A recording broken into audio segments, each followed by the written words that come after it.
When I was in 3rd grade, I wrote this book after I went through my first round of treatment for linear scleroderma, and before I knew that I was gonna have a second.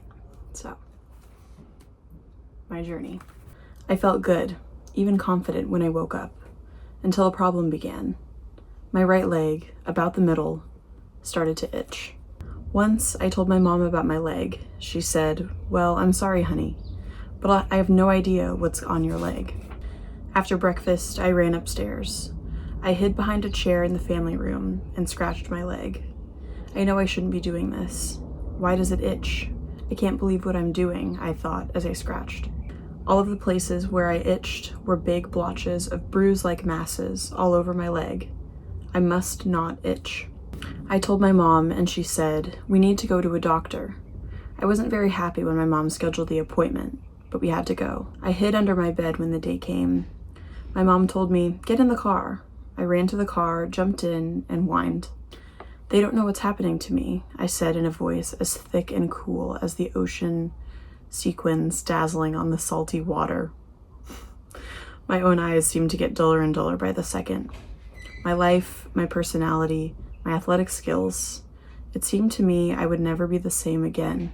I went into the doctor's office and they took one look at me and said, "I'm sorry." Wait for it. Wait for it.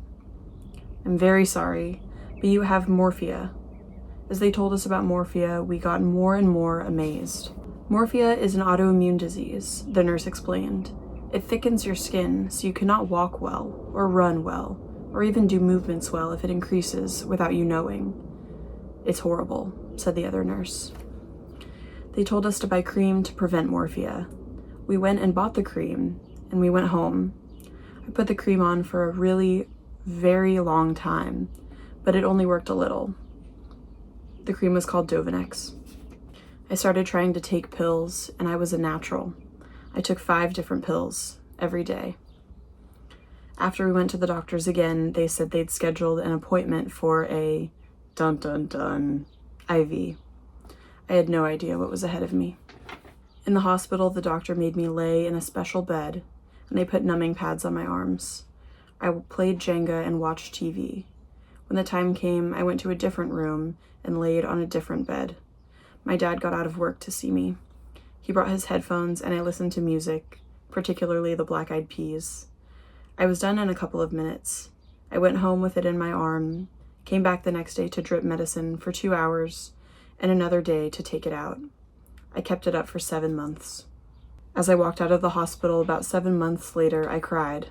"Thank you, I'm done." I was probably about 7 or 7.5. I was in a great mood that day. Even after that final treatment, my journey wasn't over. Ow. We're gonna let Reese. I started experiencing symptoms of post-traumatic stress disorder in high school. It's okay, 'cause you know what we're doing. You know.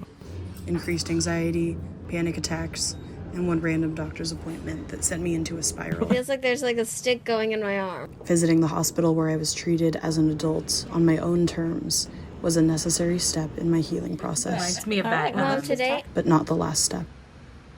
Ah, oh God.